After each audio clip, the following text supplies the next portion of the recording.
So hi everyone, good afternoon and welcome to the third PPCR lecture of the year. As you know, we always try to bring PPCR alumni and people who work closely to Professor Fregni, just like Faddi Saleh.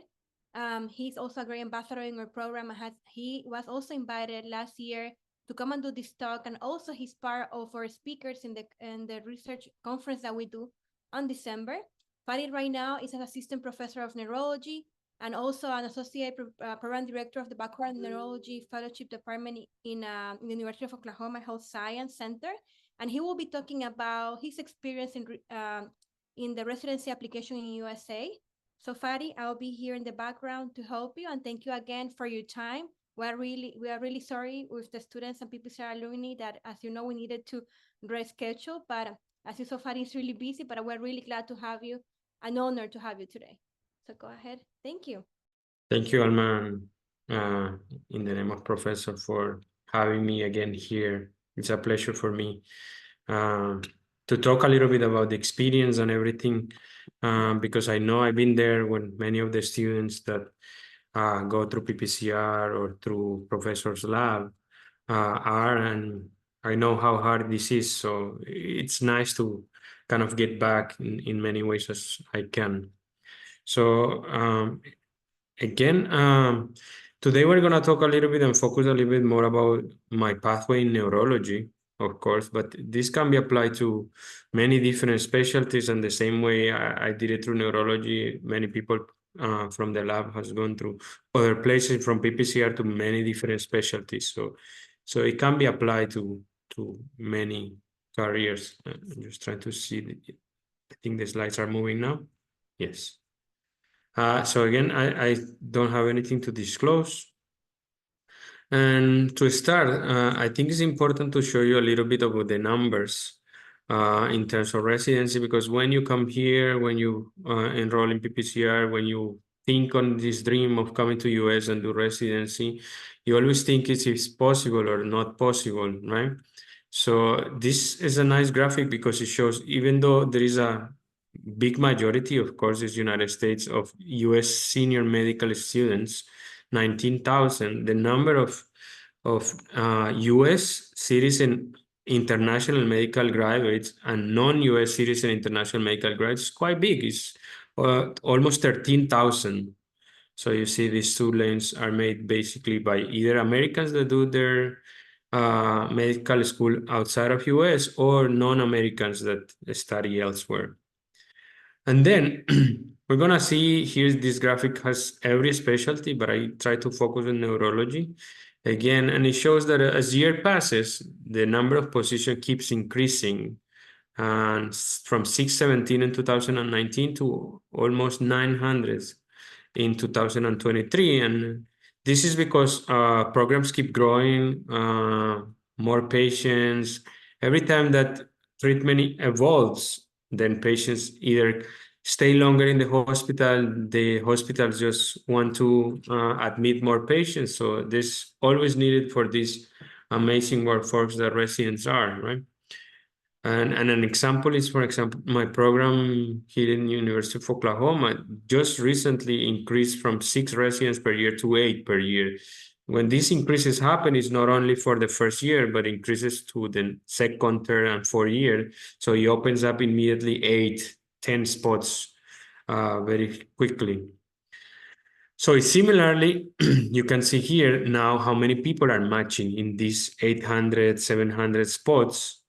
And you classify by who they are when they match. So from the 846 spots in 2023 match, you can see a little bit more than 0.5% were MD seniors. These are Americans that study here, or these are just 6 that probably graduated and didn't match immediately. They took a sabbatical or something, so they are called MD graduated.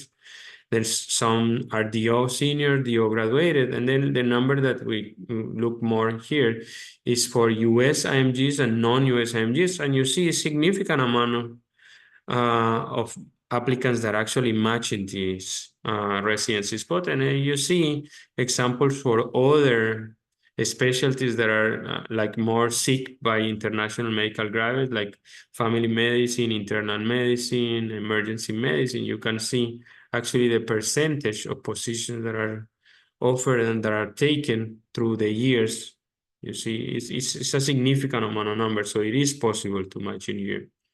And then this graphic is nice because it actually shows you of the ratio of international medical graduate ranking a specialty first, right? By the number of available positions. So it basically shows you we as IMGs sometimes are afraid of just going all in for neurology or going in for internal medicine. So some of these IMGs start applying and put a lot of different specialties.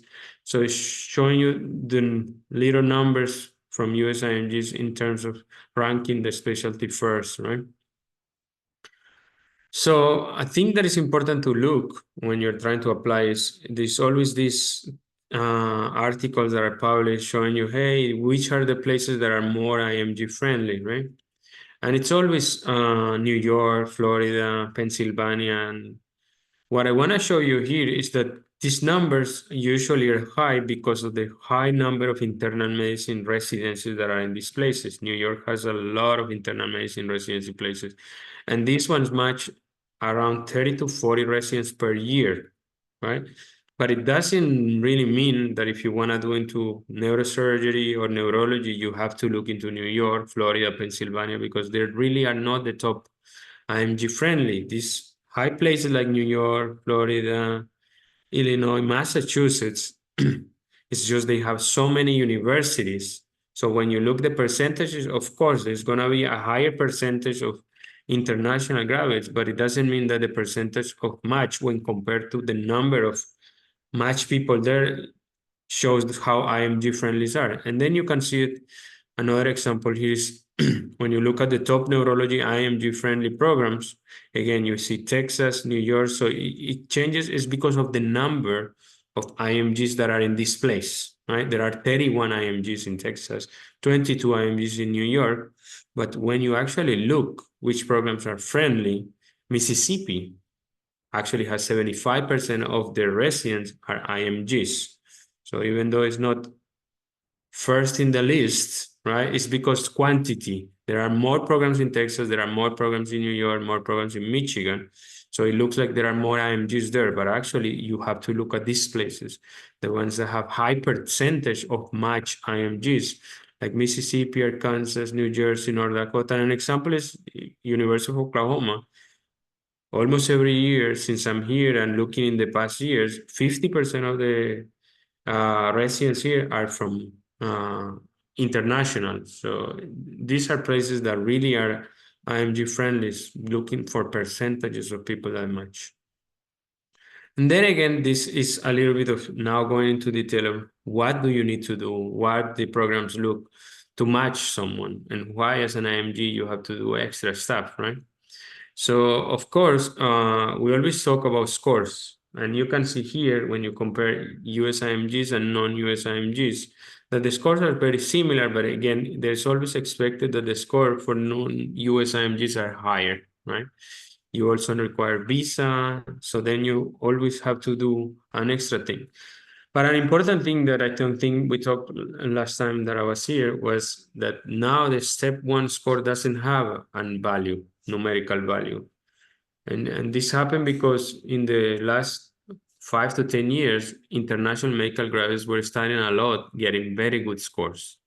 So it made very competitive for Americans to compete with these high scores from immigrants. So of course, this is United States, and you have to protect the people from here. So they remove these scores. So there's not always now the possibility to stand up and say, hey, I have a 270 score, because now it's just pass and fail. So we have to now start looking at what else there is there to make your application stand out when compared to someone from here, right? So besides the score, then you look at how many contiguous ranks. This means how many places you apply, how many places you rank in your list, right? You have to apply 150, 100 places in order to get 15, 20 interviews, and then you have to rank those 15 to 20 to match, right? So it's important. The many more interviews, the better. And there is a lot of data that they release every year that shows that if you have around 14 to 15 interviews, you kind of secure a spot in residency. So this is why it is important to get as many interviews possible, right? And then it comes to other things, number of research experiences. Again, you have to have two, three, almost three research experience in many research projects that you are involved. Not only just publications, but research experiences are things that every year they keep changing the application. When I apply, I could put my entire CV into the application and write, I have 20 papers, I have done so many trials. Not anymore. They adjusted it, and now you can only add 10 experiences.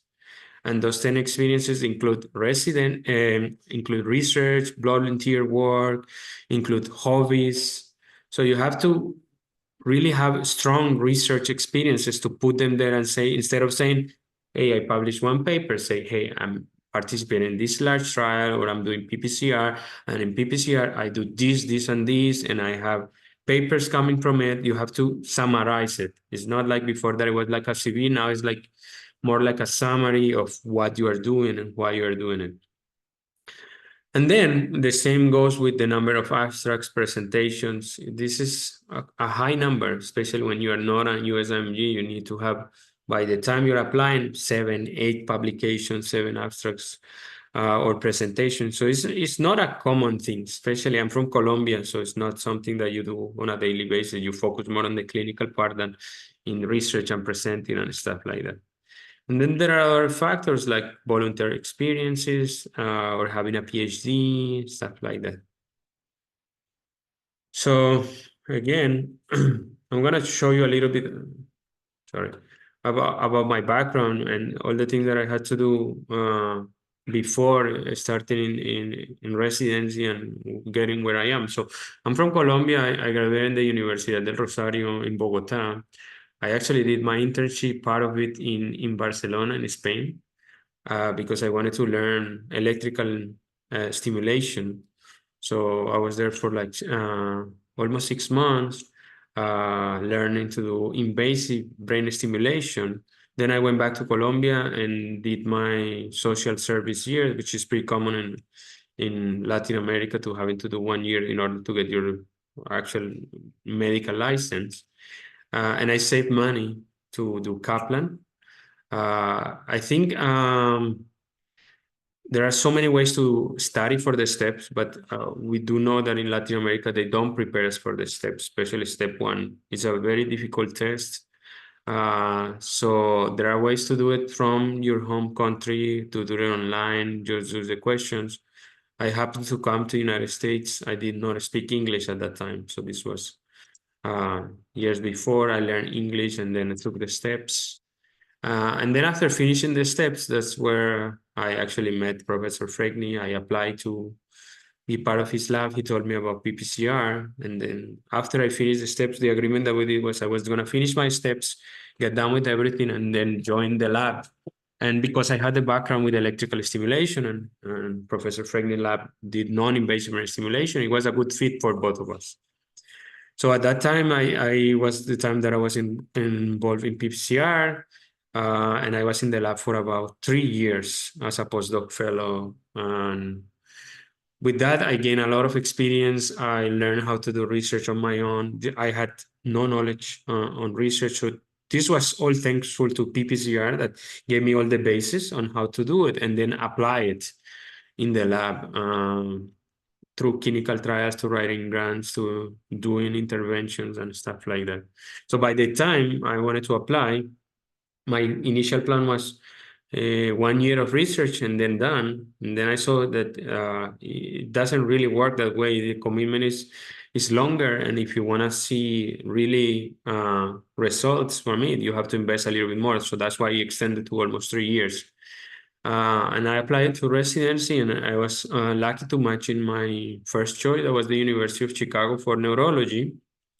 And then after that, I think part of what I wanted to tell you is how important it is to continue connected with PPCR, connected with Professor Fregni, from the people from the lab. I kept doing research with Professor Fregni, and then I wanted to do stroke. And a lot of my research that I did when I was in the lab was on stroke rehabilitation. So I ended up doing my fellowship at the University of Miami on stroke. Then after completing a 1 year of fellowship, I moved to do my my waiver.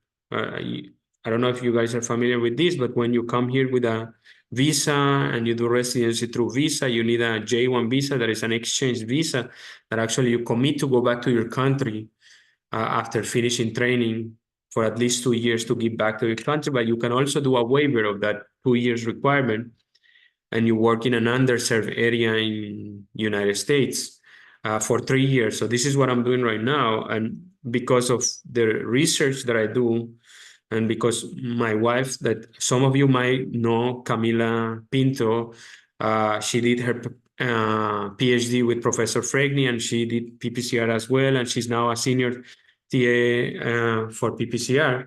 So because of her research, I needed to find a place that was academic. So it's not common to find academic institutions that are underserved. So I was lucky to find the University of Oklahoma that is in an underserved area, but has residency program, has a stroke fellowship here. So I became the associate program director for the fellowship. It's going to be almost 2 years already. And I train residents, I train fellows, and I continue to do research in collaboration with Professor Frayne. I continue being involved with PPCR, participating in the conferences and everything. So it's just to show you how long is the road. So you guys should not feel discouraged. It's just every part of the road is important from the beginning. I mean, I did not speak English when I came here, and may think, hey, it's impossible for me. And I just moved to LA, found a house where no one speaks English or no one speaks Spanish, and I just learned. It was hard at the beginning, doing the steps, trying to learn English and everything, but it is possible. And then, kind of after showing you what I have done, now I can show you from the other view, from now being an attending, helping to select residents, helping to select fellows. What do the programs look? What do we look when we want to match someone into residency or even into the fellowship?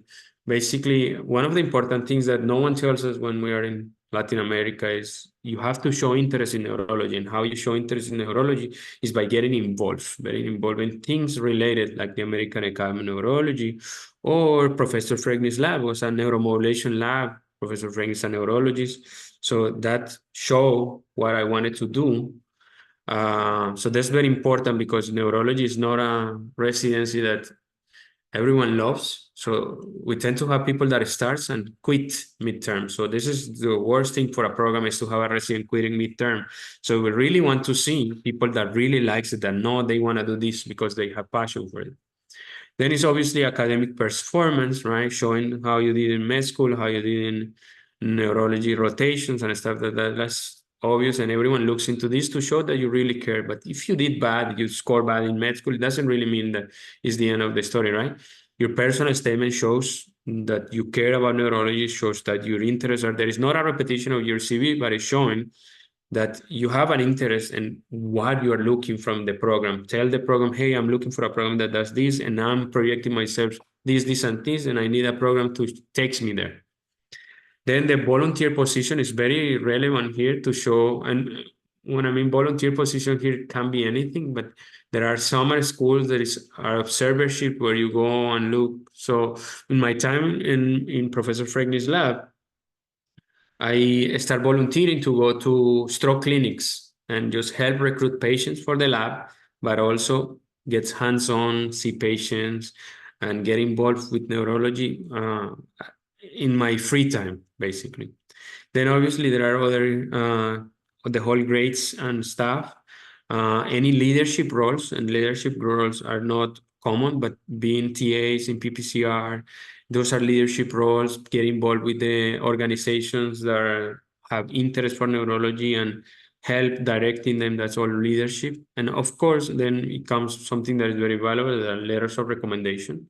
And this is a tricky thing, because we tend to have letters of recommendation from our own countries, but it's unfortunate, but many of the programs here don't care that you have 10 letters from Colombia showing that you love neurology. They want to see that you know the system in the United States, that you can get letters from here, that you have hands-on experience. And you get this experience through networking, through PPCR, connecting to people, asking, emailing, hey, can I go shadow you for a couple of weeks? This is how I did it, and this is how many of the people that matches do. And then the latest things is showing excellent diversity, any awards, prizes that you get, and of course, are relevant. And then hobbies is something that we still look into it. And when I talk about hobbies, it's not I like to cook. It's about uh, hobbies that differentiate you. So we get a lot of people that, hey, I'm a violinist and I play in the philharmonic in my country. So things like that really matter, especially for American attendings. They look into all these things, what you do in your free time and what you like to do. So again, showing you all these things, I wanted to show you how I fit all these categories. And basically, when I was in med school, right, all these rotations in neurology, any elective that I had, I put in neurology. During my internship, I asked for more neurology rotations. Of course, then I did my internship in brain stimulation. So it shows the people that were interviewing me, hey, this guy really likes neurology, even though many of the projects that I worked with Professor Frangi were in pain, neuropathic pain, and stroke rehabilitation. And I did have people that asked me, why don't you do physical medicine and rehabilitation if you like so much rehabilitation? So you have to really show the story because there will be people that will challenge you about these things. Then, of course, the steps that matter and get good steps, not failing. Failing a step, unfortunately, still being a big red flag. And programs tends to not much people that fail, or it doesn't mean it's the end of the story, but you tend to put people that pass on the first attempt first in many of the ranks. And then it comes all these experiences that I was showing you, the clinical experience that I was able to get through PPCR, to meeting Professor Fregni and get involved with these clinicians that did research to help recruiting patients, but also put hands-on and show that I knew what I was doing. Publishing, voluntary work that I was mentioning, and getting involved with clinical trials are very important. And a big advantage of PPCR is that they make you do research, they make you have publication, they make you do a project. So those things matter. Then once you get there, don't end there, right? You get into residency, and this is not the end of your dream here, right? The dream is to be able to stay here. I have seen people that do residency here and they don't get job offers and they have to return to their countries. So there is so much competition, and it's a healthy competition, but you have to get scholarly activities. The more scholar activities that you get, the more positions that you get into. So when I was doing actually residency, I enrolled in the American Academy of Neurology Futures in Research program. They pay me to go to AAN meetings, they gave me lectures, they gave me classes, right? And it's a recognition that go into your CV. Then when I became a fellow, I actually applied to be part of the World Stroke Organization Future Stroke Leaders. There's only 30 physicians that are picked in the world among about 5,000 applicants. So, and there's only two in United States selected. So it all comes from the same. All my CV, all the work that I have done before impacted on me being selected in here. Then getting enrolled in American Stroke Association and become part of editorial teams to create programs, educative programs for residents, for fellows, that all matters. And then again, as an attending, I keep consolidating. Now I have enrolled in the leadership program from the American Academy of Neurology. And then this helps you to also find waiver programs, help you to actually get better positions. And I think this is why so early in my career, I was able to become the associate program director for the fellowship. So again, how else can you do to fill these gaps? Just looking in what you are doing right now. So interest in neurology, this is something that exists everywhere. The student interest group in neurology, we have it in Colombia and in my university, but almost every institution has it. In Boston, they have it. In here, we have it. So you enrolling in this student interest group, these student interest groups are actually affiliated to the American Academy of Neurology. So you get connected with people, you get names, you go to the academy meetings, you meet more people, you find rotation, you find observership. So those things show that you're interested in neurology. Then obviously your academic performance is a connection of everything, and this is where PPCR plays a big role. You get research, you get first author manuscript, you get publications, you go to conferences. PPCR has its own conference, so you can actually present your work in there, be engaged with those things. So this is all very important. And then it's the personal statement. Again, what I say, don't repeat what you write in your application. Talk about yourself, talk what are your goals, why you want to do neurology. All these volunteers experiences. When I was in Colombia, I went to many brigades. So these people really like it. So we have this option when we are in Latin America or in other countries. Any community engagement, volunteering opportunities, or being engaged in association. Every year, the American Academy of Neurology allows students or early career members to go and actually be in presentations. Last year, I gave 3 talks in the American Academy of Neurology, and there I met like 6 students. I actually met one of the person from PPCR. She reached out through the AAN website, told me she was there.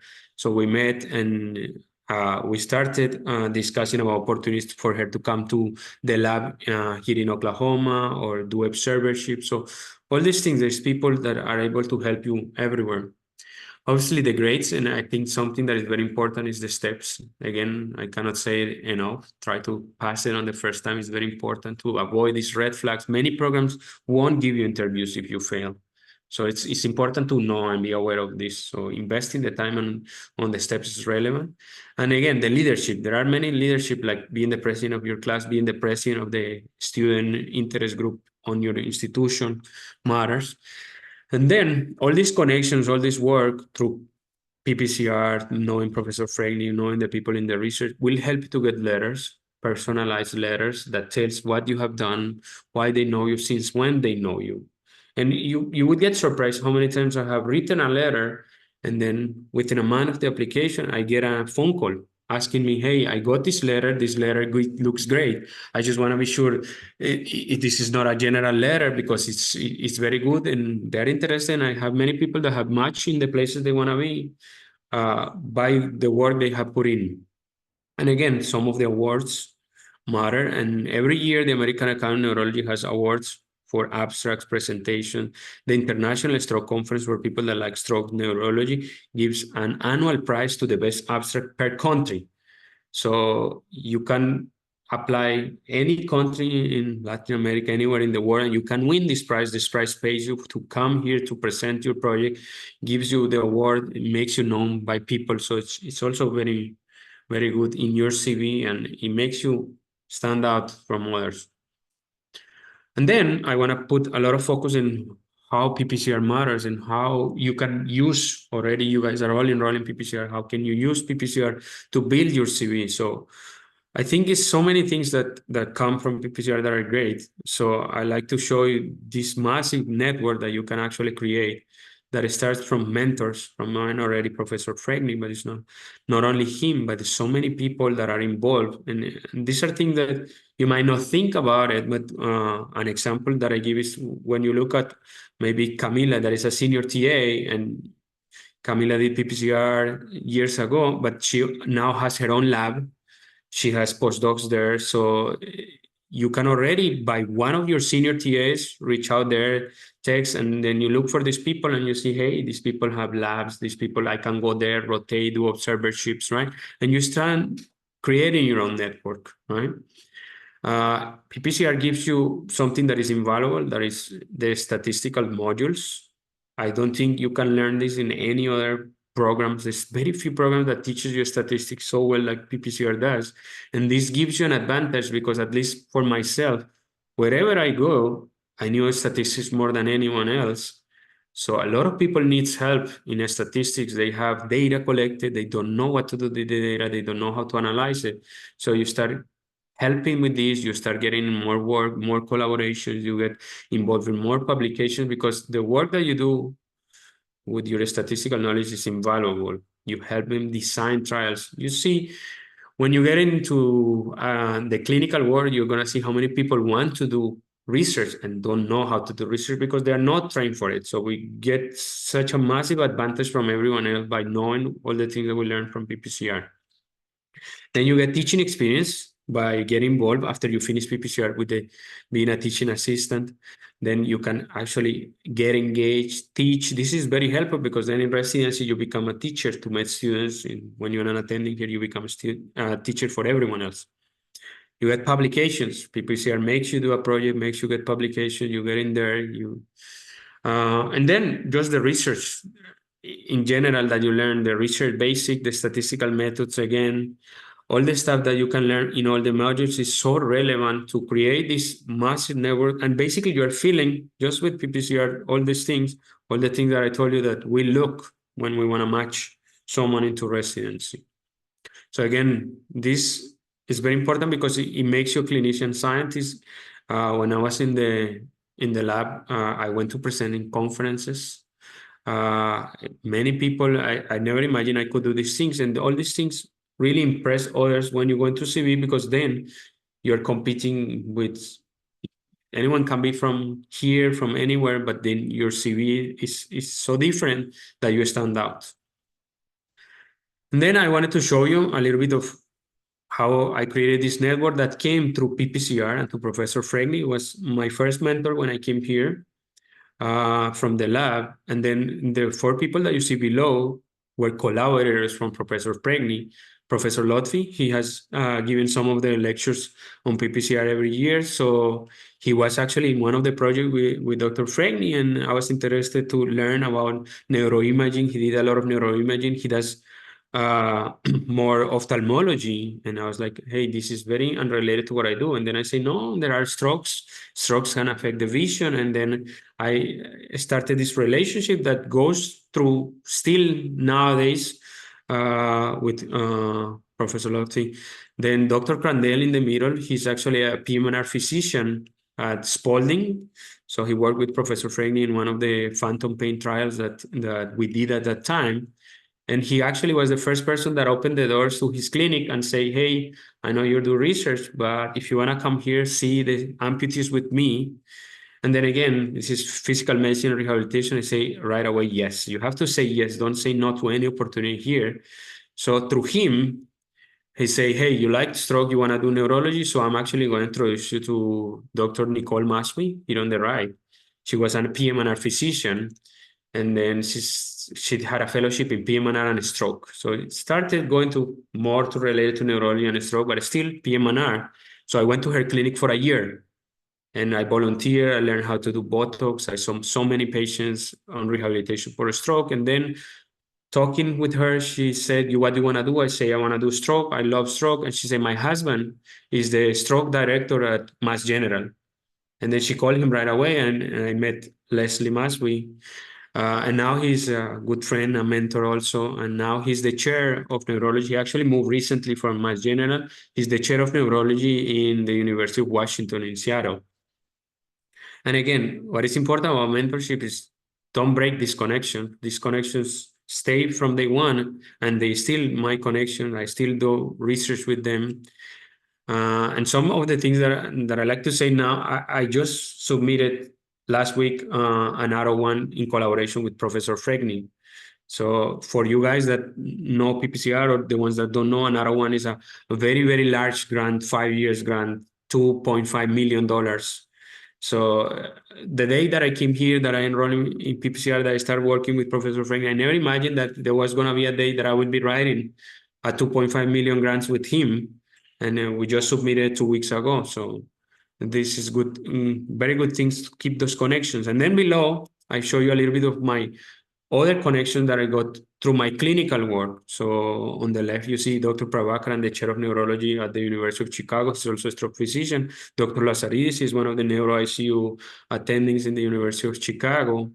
And also he has vast experience on research. So all these things through residency. And then as you move along, then you see my mentors from fellowship. Fellowship is a 1-year fellowship. And I think the mentorship that I got there and the relationship that continued to have with Dr. Asdagi Romano, that is now the chairman of the University of Miami, Dr. Koch, and then Dr. Sacco, that unfortunately he passed a year ago, but he was the chair of the University of Miami for the last 15, 20 years, the first neurology ever to be the president of the American Heart Association.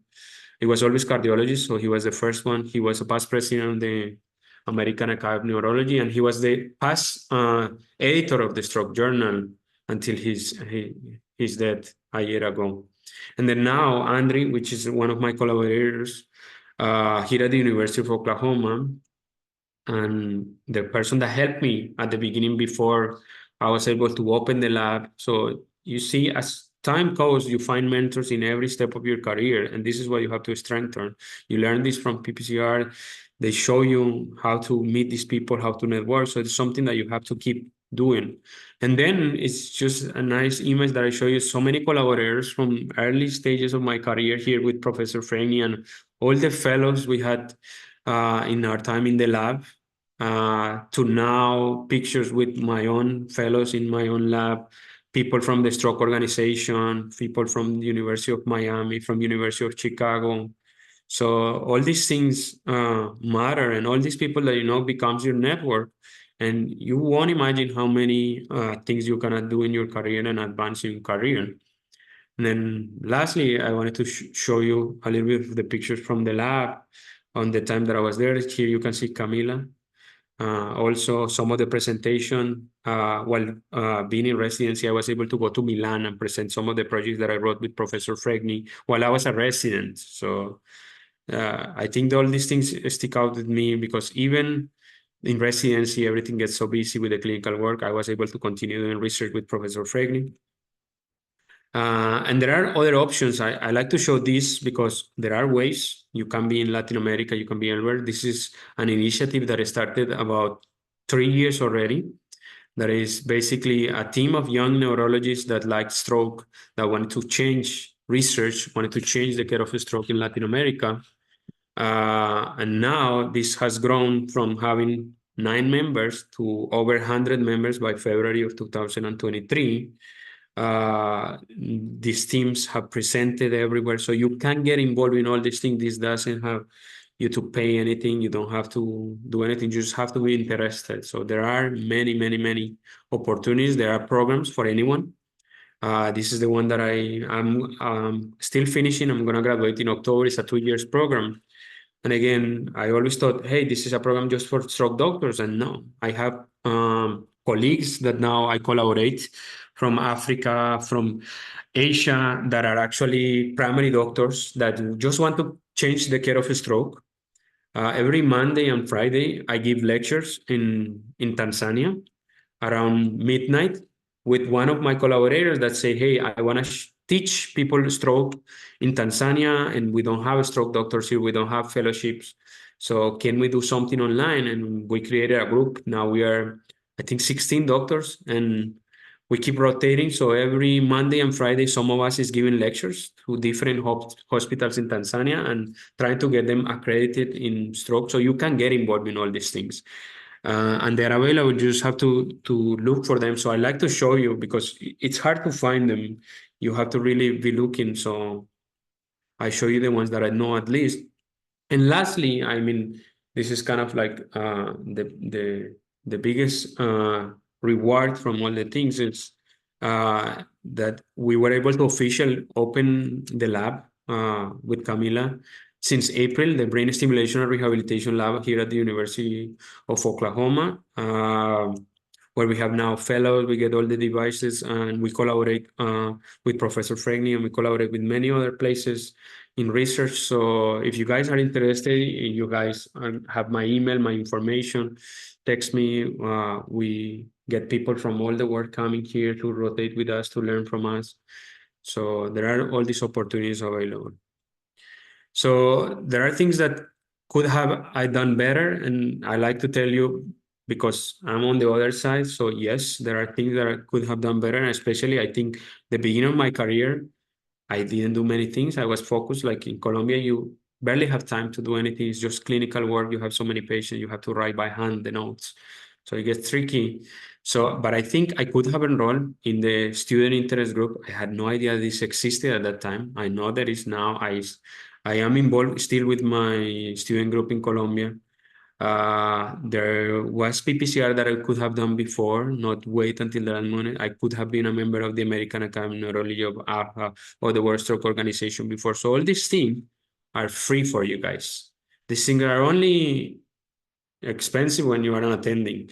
Before that, it's all early career is all free, so you can become a member of the American Academy of Neurology, AHA, all the things that you like. And I'm pretty sure it's similar for other specialties. So just enroll as early career, go to conferences, meet people, do more networking. This was hard at the beginning, so most of my things in the beginning was just neurology rotations that were mostly part of my curriculum. So you have so many options and publish more now that you're from the beginning, you can publish more. And then beyond residency, there are other opportunities. I know PPCR is not only for med students, there's a lot of people with specialties that are already ready. So if I'm already a specialty, a neurologist or anything else, can I do a fellowship elsewhere? And the answer is yes. There are hospitals that actually can get already trained people without repeating residency to do a fellowship 1 year, 2 years, and return to their countries. You do need to have the steps because you need to be ECMG certified, but you don't have to repeat residency here. You do need to have some letters of recommendation, personal statement, the regular stuff, and you get just a limited license because you will only be able to do 1 year, 2 years max in a determined institution. And there are pathways to stay even when you do residency and just stay working in the same institution forever. So there are ways to do it. So if you're already a specialist and you don't want to repeat in residency, you don't have to do it. I do know friends that I met in the last 5 years that were already neurosurgeons in Colombia, neurologists in Colombia, and now they are repeating residency here because they wanted to have the freedom to move everywhere. They like it, the things here. So it's not unreasonable. And the age here is not really very important. One of my residents that graduated last year, she was a neurologist in France for 20 years. And then she came and repeated residency here. And now she is finishing her fellowship in behavioral neurology in Stanford and coming back in 2 months to be an attending here with us.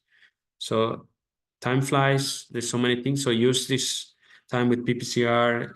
This really, really important. Is going to change your careers as it did with mine. And just use it. I think this is just a summary of the things that we already talked. So I don't have to repeat this again. And we can open for questions. Here is my email. You can feel free to email me any questions that we cannot solve today or anything that you want to discuss. This is my email. Great, thank you, Fadi. Amazing talk, and I'm really grateful that you share your experience from both sides. I'm seeing that many people connected. They're really interested in the residency and neurology. We got one question in the chat that is from Natalia Rojas.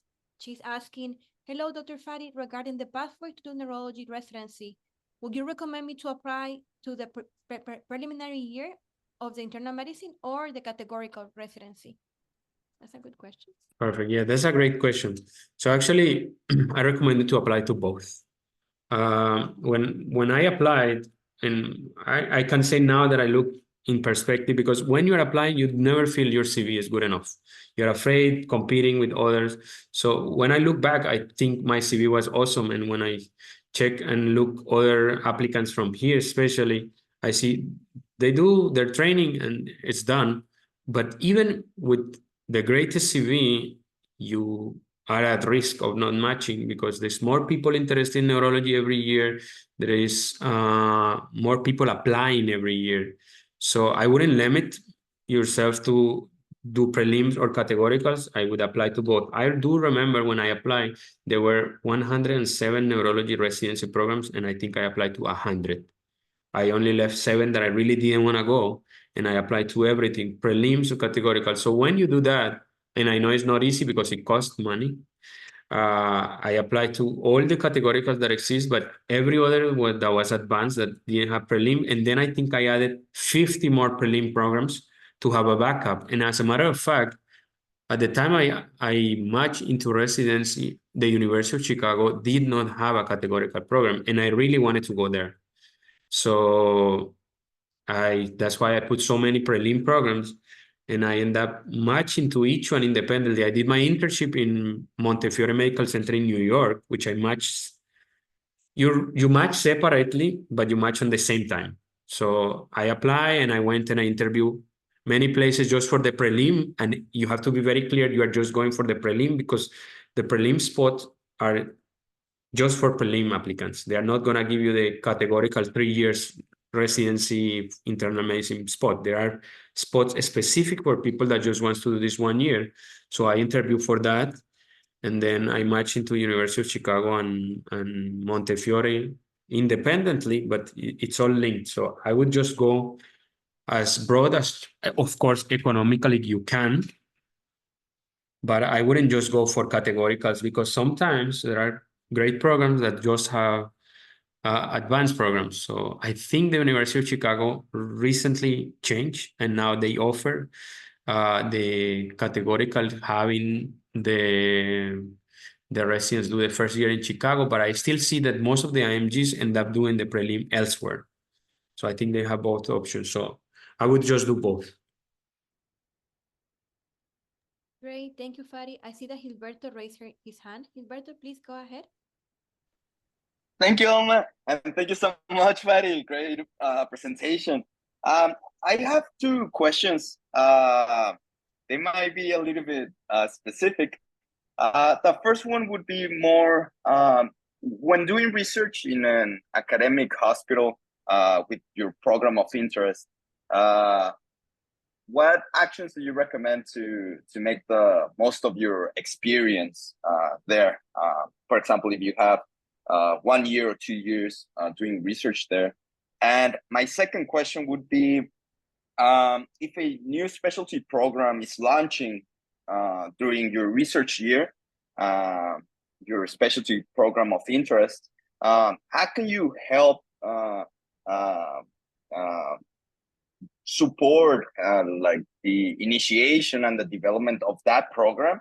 I mean, if you can help, of course, or do you suggest to do something in order to be more proactive?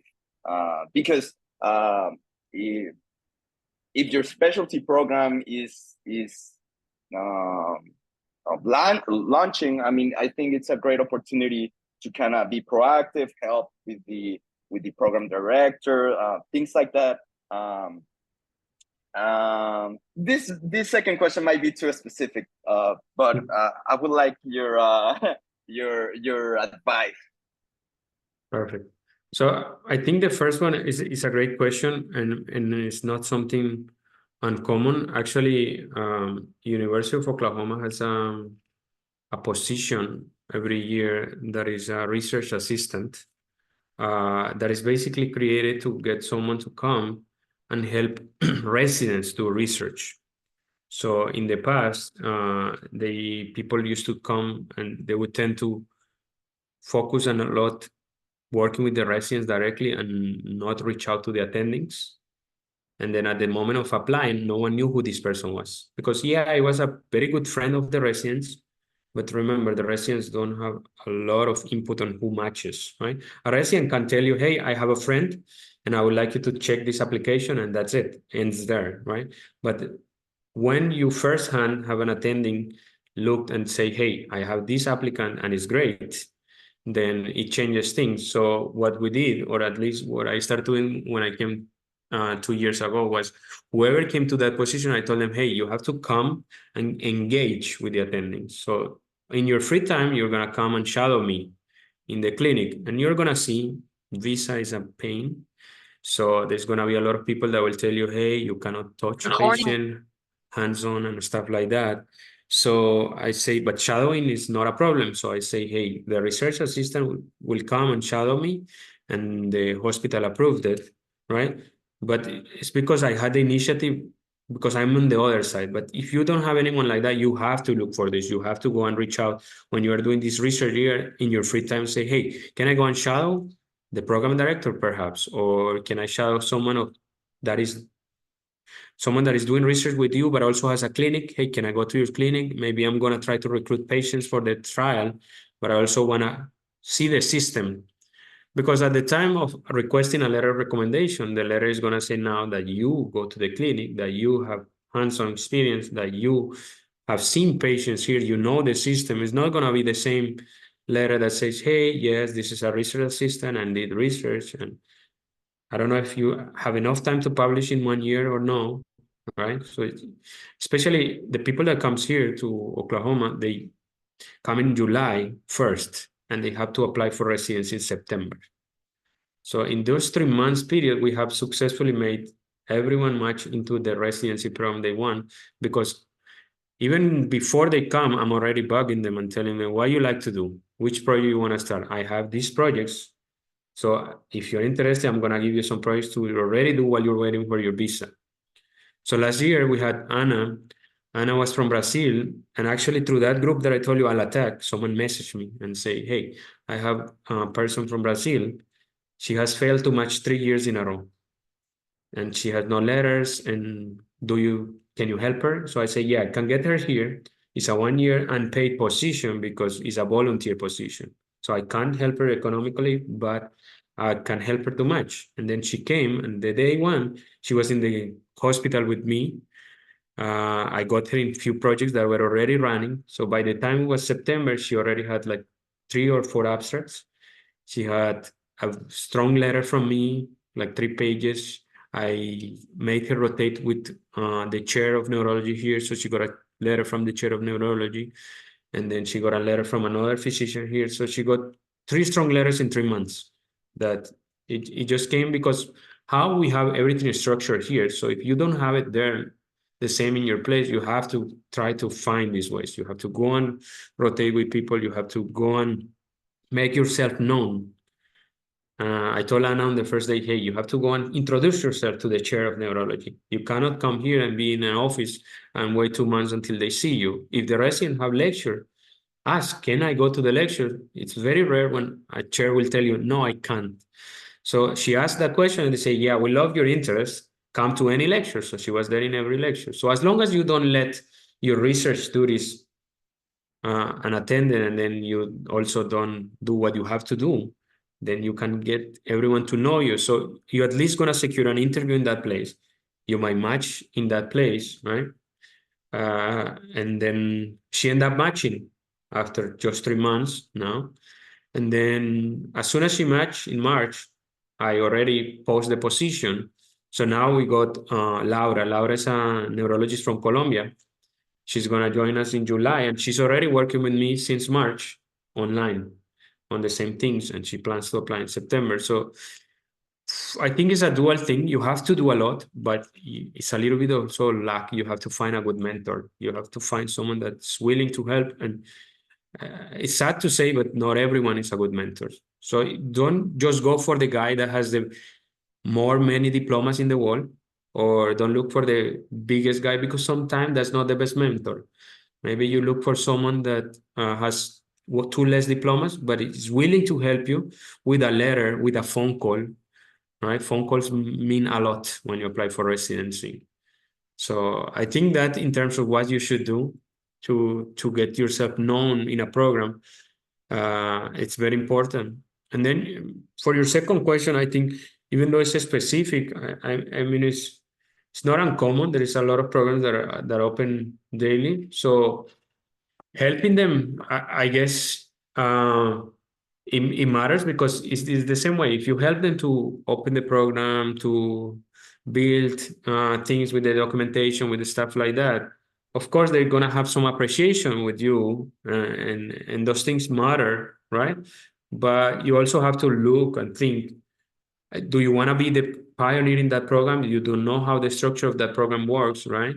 So especially when you have such a great opportunity that you have to do networking here in PPCR, maybe you can help as much as you can, but then don't limit yourself to that single program. Apply broadly, see if people in other places can help you to get interviews, right? But of course, helping to build any program or all those things, it takes a lot of work.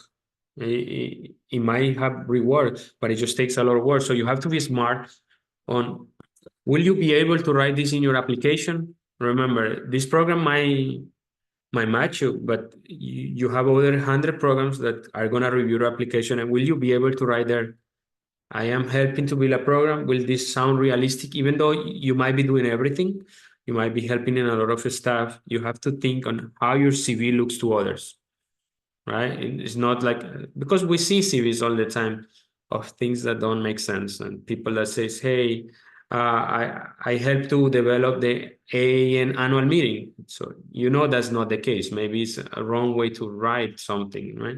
Maybe you have to do a session or something like that. So these things become red flags. So just be careful on how much you invest your time in things, especially for the stage of your career. You shouldn't be opening or working so much in opening a residency program, right? Great. Yes. Thank you so much for your advice, Faddi. Thank you, Faddi. Great. You're Thank you. welcome. We got many questions now regarding orders. So then we got a question from Santiago Pastrana, also PPCR student right now. He's asking, thank you for the wonderful lecture. It has been really helpful. I want to know how important it is to avoid turning into an old medical graduate, meaning more than 5 years after graduation, especially when doing research experience or postgraduate programs. Yeah, that's a great question. So I think the answer will vary a little bit depending on the specialty. When you look at internal medicine, I don't know the numbers, but I know that there gotta be at least 8,000 applicants. So I know when I was a resident in New York, I know that there were about 5,000 applicants for 32 spots. So when you get so many applicants, you can't review those applications. So what programs do is start using these sort of cutoffs. So maybe for internal medicine, becoming a 5 years graduate, it might be harder because you might not get interviews in places that you deserve just because you get cut off by the computer. Because many programs do this. Many programs put a date and say, hey, you are older than 5 years from graduation, then you don't get an interview, don't pass that first cut. So it matters in that sense. But then other specialties where there is not 5,000 applicants, right? Then it's not so important. It's not so relevant. What it matters is what you did in those 5 years, right? If those 5 years are filled of gaps, like you were not doing anything, you cannot justify what you were doing, then that becomes red flags. And then people tends to be afraid of these things. But as I told you, we have here a resident that was a neurologist for 20 years. So it was way over that time, but it was a neurologist for 20 years. So those 20 years were not a gap, were filled with neurology practice. When I applied, it was 2017. So I graduated in 2012, end of the year. So I had like right on the 5 years, but those 5 years were 3 years of research and PPCR. But not only research and PPCR, because it doesn't matter that you are 2 years in Professor Fregni's lab if you have zero publications. So it's not about filling it with a title, it's filling it with results. So publications, presentations, do the most stuff that you can. So those 5 years are seen for what they are. A lot of work that you have put into building a very strong application. And then goes before I did Kaplan and I took time to do the steps. So I put that in my CV. I was doing Kaplan, but while I was doing Kaplan, I was also working on some side research in Colombia. So I could feel that as research and also studying for the steps. And people understand those things. The problem is when you don't do that. So I studied three months the University of North Florida English because I had no clue of English when I came here. So all of those things I got asked when I interviewed, say, hey, you had these 3 months of English, and I told them, hey, I had no clue of speaking English. So I did 3 months, and then rather than becoming a weakness, it became a strength because they say you did 3 months and now your English is so good.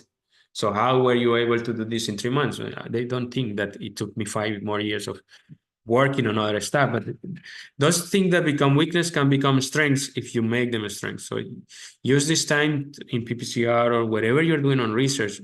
Make sure you are publishing, make sure you are presenting, make sure that you send abstracts. And if I might say, one of my mistakes when I was in PPCR and Professor Franklin Lab was I did not send as many abstracts as I could, because we tend to focus on the big goal, the massive, large paper. But I could have sent so many abstracts that now I go to conferences and I see undergrad students presenting abstracts, and it's becoming more and more competitive. And now, where now I'm attending, I push my residents, I push my med students to do abstracts to go. So last year, my med student, she submitted 3 abstracts, and of those 3 abstracts, she gave 1 oral lecture. She was selected. So those things change your CV a lot. So when they look those 5 years, those 5 years are very valuable. So people want you to have those 5 years rather than becoming a weakness. Great. Thank you, Fadi. I completely agree. And now in PPCR, actually, they can do 3 publications at the end, no, not during the program, but now that we have 3 projects. And that was the idea, that they learn how to learn about the research methodology, but also learn about the publication process and get publications for their CV, right? As we know, it's really important. And then we got another question from Paula, and she's saying, how do you recommend reaching out to research clinicians in order to obtain research observerships or clerkship opportunities, apart from PPCR connections, as we are still at the start of the program? Yeah, So, yeah, go ahead, sorry. What were you saying? No, I was going to say, Paula, that if you want, I always, just like in this case, that if you reach out to us, we try to find people. We're finding right now also a surgeon, then a OV lab for another person. So just reach out if you have the interest and the opportunity to us. And then if I don't have a professor or a lab, I also ask Professor Fernie, hey, do you know, Professor, any other person here that are looking for that? And he also tried to help and call people for you. And then I don't know, Fadi, your input, please. No, I think that's the best answer, because I mean, I'm gonna be honest. Before PPCR, before the lab, I think I sent 100 emails trying to get an opportunity, and until it was Professor Franklin, the one that replied. But it's not about sending the 100 emails; it's about making them like individualized emails. I'm gonna be honest, I think I get on a day 5 to 10 emails of people asking me for coming to the lab, but is there a copy paste email? It's funny because I mean, I have 3 or 4 colleagues here that do research, and when I get an email with a CV attached, my 3 or 4 colleagues send a WhatsApp group and say, did you get this email? And it's the same exact email at the same time. There is not even, I think they don't wait a minute. So you already lose interest when you have someone that is sending me an email, sending my friend an email, sending another colleague an email. 4 people that do stroke, epilepsy, multiple sclerosis, and surgery, the same exact email saying, hey, I am very familiarized with your work. I love what you do. I would like to rotate with you. It's clearly not a personal email.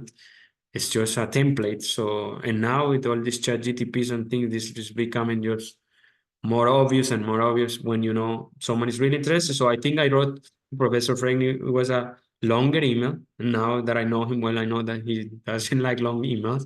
But I told him I did electrical stimulation for so long time in Spain. I worked with this guy, I did this trial, and I really like your work. You do electrical stimulation, but you do it non-invasively. So I want to learn from you because I don't want to do surgery. And he replied. So that's one of the hard ways. But now that you are in PPCR, that you know people, and that you get these chances that Alma and Professor do of getting people like me to talk to you guys, now you have my contact. So you reach out to people and you tell them what you want to do, why you want to do it. And then I think as being honest, and instead of using a template, of course, add your CV, add them in English. Obviously, I get so many CVs on Italian, on French, on German. I don't even know how to understand. So I think if someone doesn't care about translating their CV, right? I don't think they will care to really do research, right? It's fine. I'm from Colombia, so I get people to write to me in Spanish. It's totally fine. But remember, I need your CV in English because I just can't hire you by I like you a lot and I hire you. I have to send it to also the university has to approve your visa and your staff. So I need to start with an English CV. So all these little details make you come from a dismissed email to someone that replies to you. So I think that's the way to go and use the things that Alma says, reach out. There's always someone that will be able to help. Also always ask for the ability, right? So if you're able to move, how much time, when can you start? Because for us to make that call, we have to be, you see, I won't interrupt an attending who's really busy or a program director, just to say, oh, I have someone, but I have to say they're available, they can come this time, and they can begin in 2 months, 3 months, so on. It will depend also on the visa process. I also get that a lot. When we connect someone, you have to understand that there are logistics inside the institution, and the visa process go for HR and law, right? So that takes time. It's not that easy.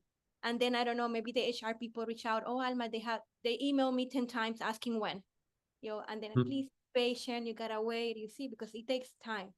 So yes, but about the network and mentoring is really really important. Completely agree.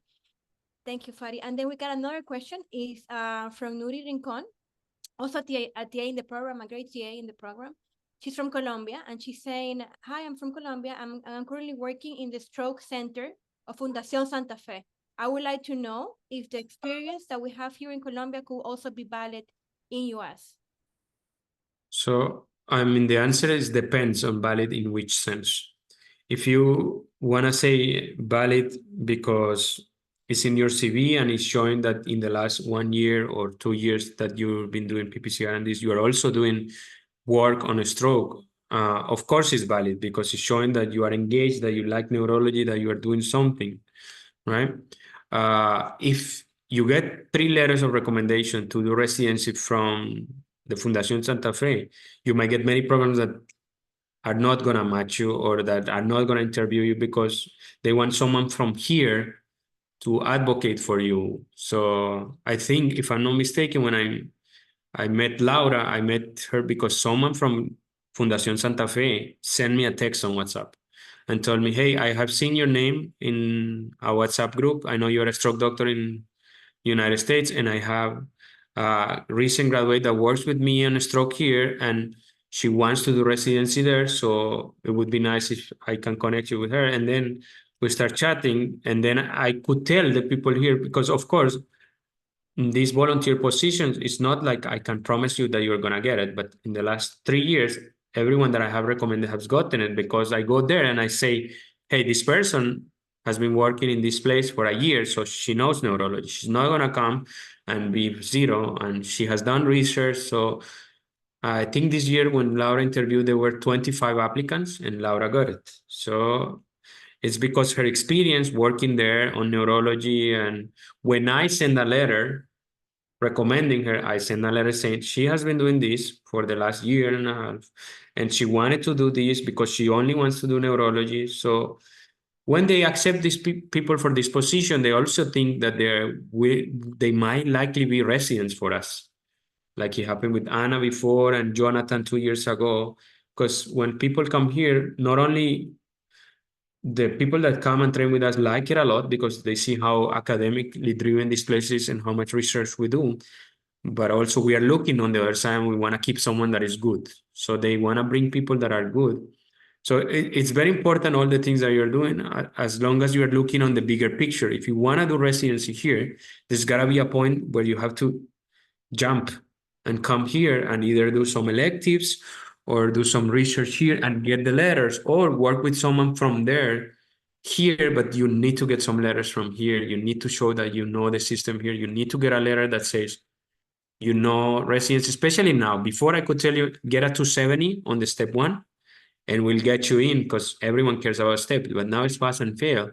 So now I need to show that you know what you're doing here, that you've been here, that you're not going to be overwhelmed just by the fact of being in United States and you want to live, because the work is very different here and there. So it matters. You just have to see the big picture and start planning what are the next steps of what you're doing. Great. Thank you, Fadi. And we got another important question from Omar. He's asking, thank you for your presentation. And I apologize, I didn't understand the part of the waiver. As internal medicine specialist, I will need to complete the step of the residency again?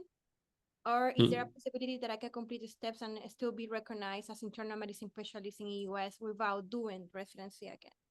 So there is a pathway.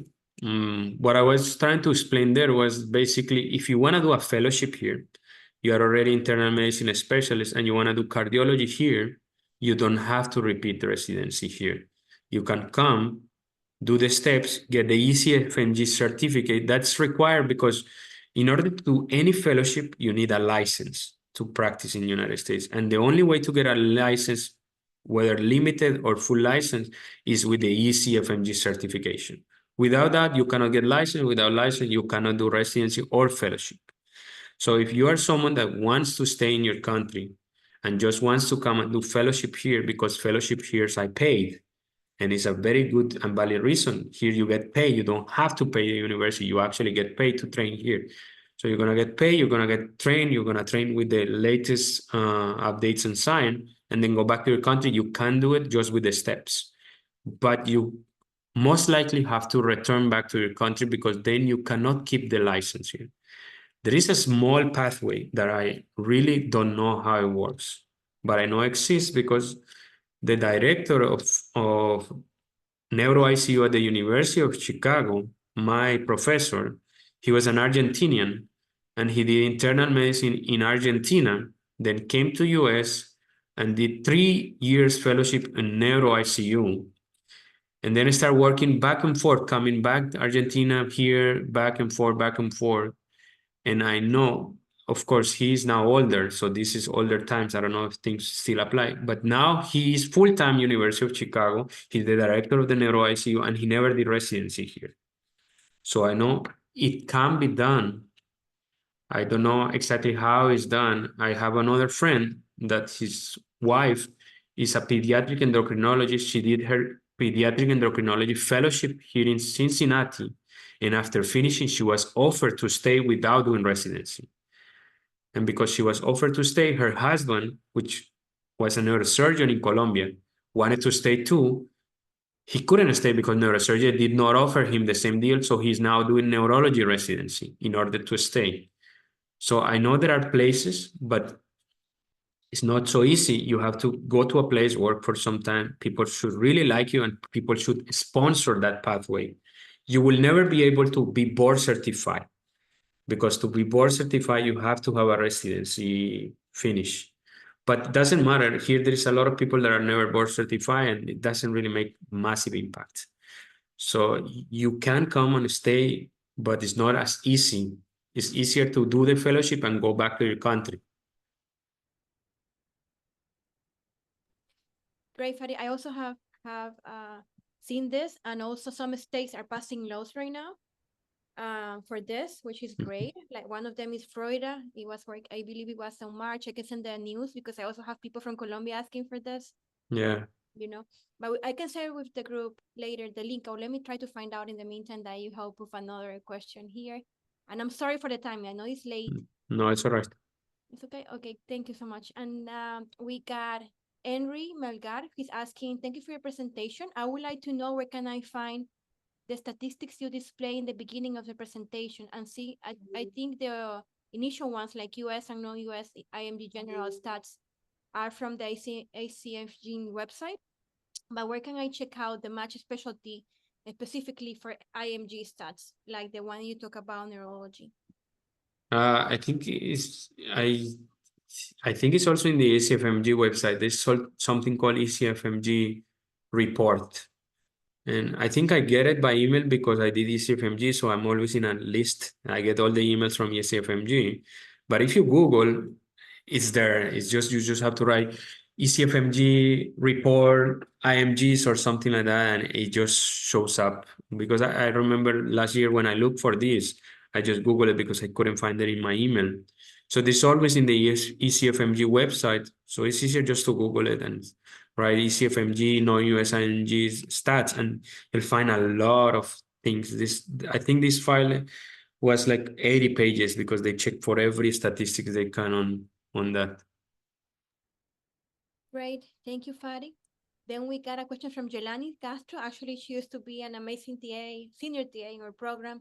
And she's writing, thank you for your presentation. What would you recommend for someone that have graduated 7 years ago and has only been involved in research? She's actually doing research in New York, in Columbia, if I'm not mistaken. Lately, not so active in other areas. What other things would you recommend so that I can improve my chances to match? So I think if you have so much research, just make sure that you have good publications and stuff to back up all the time that you have spent in research. And then I think the best thing that you need to do now is to get some clinical experience combined. Probably, I don't know which visa you on, but through that research, get to know some people that's clinical work, go shadow them. There was a point in my career that I was doing spinal cord injury clinic, the stroke clinic, the phantom pain clinic, and there was a cognition clinic. And it was not every day because not sometimes there's just outpatient clinics and they don't happen every day. So I would have one every day. So at the time of writing the letters, I did not ask letter to each person, but Dr. Crandell, who wrote me the original letter, wrote in his letter, hey, Fadi is doing clinic with me, clinic with this, clinic with this, clinic with this. So when they saw my application, so I was almost every day getting clinical exposure. Even if it was 1 hour or 2 hours, no one writes there, it's coming to clinic 1 hour or 2 hours. It's just saying it's having experience of clinic every day. So clinical experience, I think, is very important, especially because when you have 7 years just on research, programs always get afraid of how you're going to do when you have to come every day and see 15 patients, write the 15 notes, and stay in night calls and stuff like that. So you have to show that you are familiar with that and that you are doing it currently. So get on to get some clinical experience. And I think the most important thing for you after 7 years is to get very, very strong letters of recommendation that show what have you done in these 7 years, what have been your transition, and explain. Then the first 1 or 2 years you were learning this, but they have to be specific. They have to say in the first year you published 2 papers, you were learning curve, but since then you've been publishing 5 to 10. Now you help organizing these things, you teach residents, you do this. So all these details, because you have to show that even when you are just doing research, a lot of research is academia. And when you become a resident, you are already a teacher. You're going to teach my student, you're going to teach your co-resident. So those are qualities that really matter in many programs. So it's just being very broad on what you do. I don't think you have to worry now about getting more publications if you've been doing this for 7 years. So I would just strengthen your other areas like clinical part and education part. And then get someone to make a phone call for you, get someone to, if you are applying, get someone to recommend you, right? When you are in the research world, especially go to conferences. My last AAN, I met so many people that wanted to apply that were doing research in other people's labs. And they told me many times, hey, I'm in this lab for 3 years, but they don't accept IMGs in the residency program. So I just start telling them, send me your CV, or they told me, hey, there's a lot of people that came and told me, I'm gonna present tomorrow. Can you come to my lecture and see it? And I had busy schedule and I ran and I saw what they were doing because I wanted to see, because I always think the other way, right? This might be my resident one day and I want to see what they are doing, what they know. So use what you know for research and make it a valuable asset for people that will hire you one day. Look for people like me. I'm mostly clinical. My clinical work in the hospital is 50% of my career. So I spent 26 weeks of the year with residents and fellows, but my other half is research. So I would love to have residents that know research, so I don't have to start from zero teaching them what is systematic review.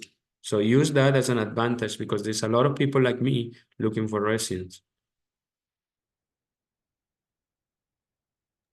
Great, thank you, Fadi. Completely agree, and I believe that she got a lot of opportunities to do. Then we got another question from Kendra, actually, and she's saying, "Thank you for all the advices. I would like to know, does experiencing adult neurology research volunteer opportunities are translate as valid for those interested in just child neurology?" Can you repeat it? It broke the end. Oh, sorry. So she's saying that if the experiences in doing adult neurology can translate or can be valid for child neurology residency. I mean, it's neurology at the end, so I think it matters. And again, as I told you, it's a little bit of how you put this in your personal statement, right? A lot of my research at that time in the lab was stroke rehabilitation was one of the studies.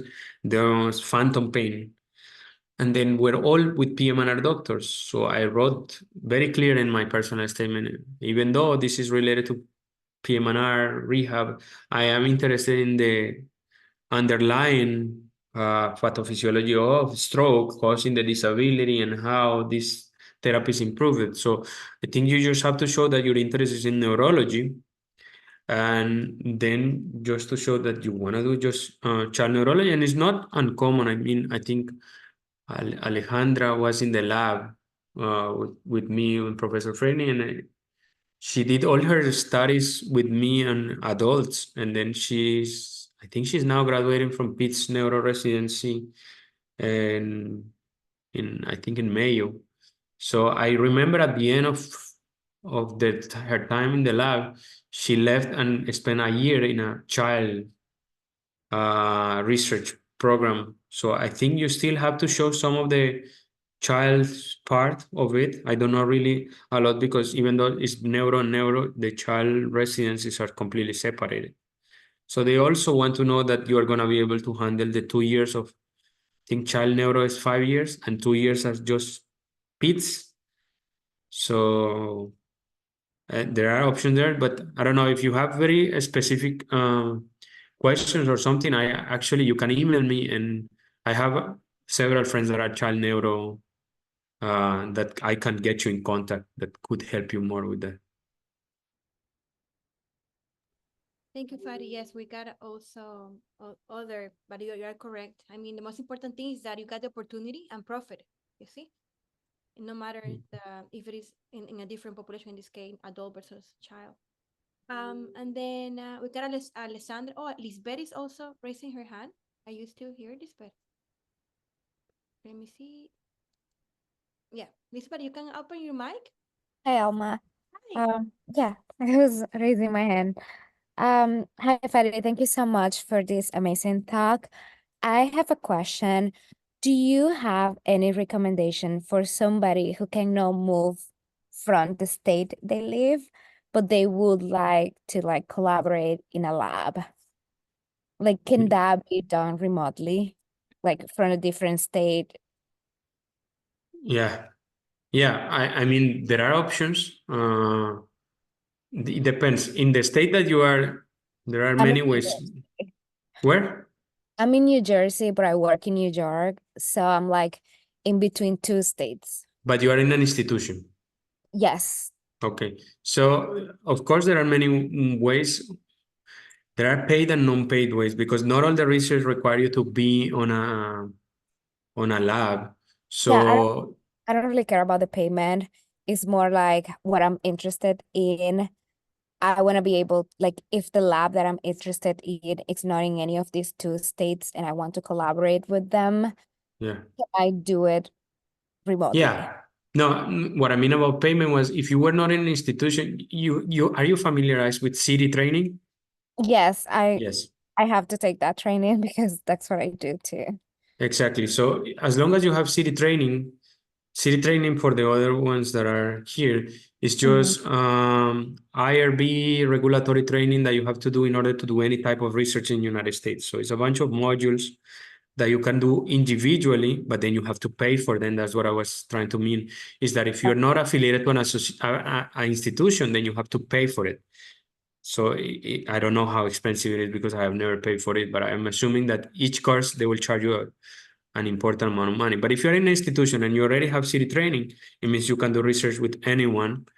Then it just depends on what this lab does. So you can offer that you can help with organizing some data or cleaning some data, or between the two institutions, you can manage to make data user agreements Okay. and get someone to share the data with you, and then you either analyze the data or clean the data. So it's not uncommon. I work with probably you know Kevin from Professor Franklin's lab. So Kevin and I work on different research projects, but he's not here, and we just exchange data with data user agreements, and we analyze and we write papers together. So that's easy. If it's a very specific lab, the ones that you want, you have to find what they are in need, Okay. and they might be able to say yes. Hey, we want you to clean this data set, and they'll share it with you. You just have to just go through those specific logistic things like having the data user agreement. Okay. And things like that. And then many of the research that is done now multi-center requires you to enter in the medical record. So I think through RedCap there are ways to do it, but you have Yep. to find someone willing in the other place to So go let through me the process of creating a RedCap account for you in their system and things like that. And that happens. We do a lot of multi-center research where we collect data and we send it elsewhere, and so it's possible. Okay. Thank you so much. Great. Thank you, Fadi. And I believe the last question is Alessandra. She's asking, hi, Dr. Fadi. I'm IMG, more than 10 years of graduation. How important do you think will be to get a green card before applying, through the EB2 visa? In other words, depending on a J1 or a H1 could be a relevant weakness, considering that I'm an old IMG status. Yeah. IMG. I don't think the visa is a weakness or something that you should really worry about, because programs are used to this. Programs that match international knows, and everything is planned to give visas. So all these IMG friendly programs know that people will require a visa. So you having the green card, for me as a person picking you as resident, I don't care at all. Because for me, it's not a burden to give you a visa because I have nothing to do with the visa. Once you match in here, there's going to be a lawyer from the hospital that will handle your visa, and I have nothing to do with that. So it doesn't affect me. And the hospital has the money to cover all of that. So all those is budgeted. So no one is looking for you thinking on your visa, except for one small reason, and is when you're thinking on J1 or H1, many programs don't sponsor the H1. So I would be careful. I know H1 is ideal because you don't have to do the waiver, but I have known a lot of people that are on H1, and then there's just programs that just don't give H1 visas. So they don't give you interviews because they don't sponsor it. So I know here in Oklahoma, we don't give H visas. So if you have an H visa, we can't sponsor you here because the program doesn't do it. Because when you get an H1 visa, then you need a full license. You need your step 3, you need a full license, and the program only does trainee licenses. So you can only do it with J1 visa. Of course, if you have a EB2 green card, then of course it's just easier, but no one is going to put you on top of someone else because of your visa status. They put differences if you are American versus non-American, but if you are international, graduating from an international place, no one will care about your visa in terms of matching you over. They will care about your CV and how you do. So I would just be careful with the H1B. It's just in that sense. And I know for fellowship, it's even worse because most of the fellowship do not give H1B visas.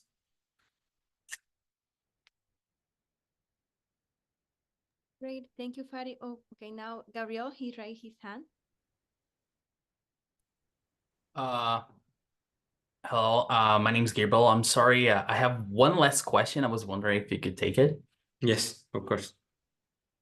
So,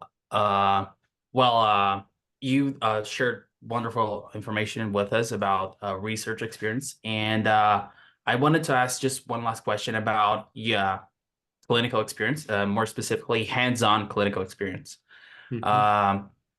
I wanted to ask you if there are any more ways to get hands-on experience apart from the opportunities that you have only when you're in med school? So, electives and clerkships. If there are any ways you could get hands-on experience on your research fellow, for example. Yeah. So that's a great question. And I mean, the answer is just very hard. It's very hard to get hands-on experience because of the visa. If you have a green card or if you're a citizen, then I mean, it's easier because basically the main problem is your visa, because whichever visa you have, the J1 doesn't allow you to have hands-on experience when you are doing research, right? And no one will give you a J1 clinical visa for an observer. That doesn't, no one will sponsor that. And then once you're on an H visa, the H visa has to be sponsored by an institution, so no one will sponsor you to do an observer. So it gets very tricky. So the ways, I think, is the same way that I did is when you are doing research somewhere, you start shadowing someone and you do those kind of like observerships. I would not recommend you to pay. There's a lot of companies that are going to try to take your money and tell you that they get you here with a B visa of tourism and get you. Those places tend to give terrible letters of recommendation, and they are very template letters that says nothing, and then they rip you off of 5,000, 10,000.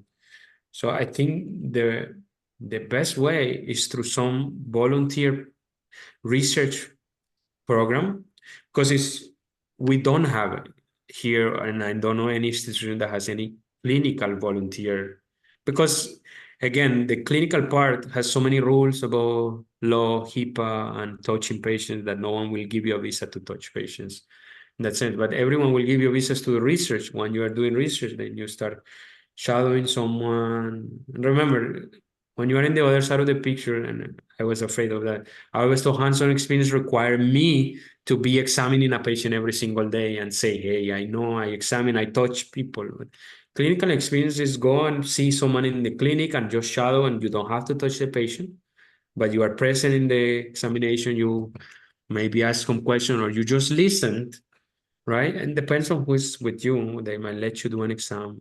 It's very easy when you're in the hospital. Like when you forget about all the protocol and law stuff, that is so complicated that other administrative people cares about, it's easy. So if you are able to get some research position here, then you'll find some way to get someone to take you in their clinic or to do an observer like that. It's hard for me because when I get a lot of emails saying, can I go to your hospital as an observer without a visa? I can't say yes because it's not easy to get you in the hospital without the lab coat, without the badge, without the staff, and without having some sort of a sponsorship from the institution. No one does. So that way, I think you should focus on wherever you're doing research to get your clinical experience there. And see, I tried many times when I was in Spalding to rotate elsewhere.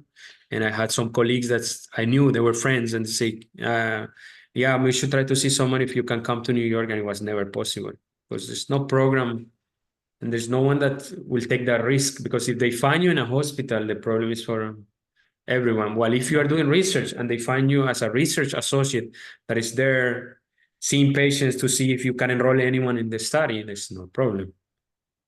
Okay. So thank you very much for your answer. And I think that's all for today. Thank you very much for staying late with us. No, my pleasure. Thanks, Alma, for having me again.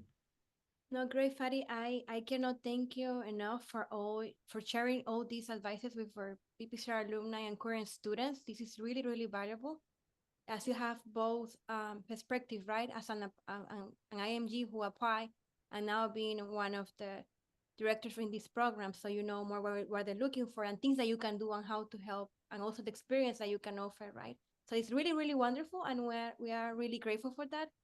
And then probably many of them will reach out. I'm gonna share your email too if they ask.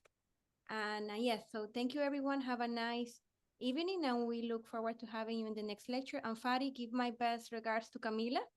I'm gonna keep in touch. Okay. I will. Thank you for having me, and feel free to email me for any questions. Nice seeing you all. Bye, Alma. Bye bye.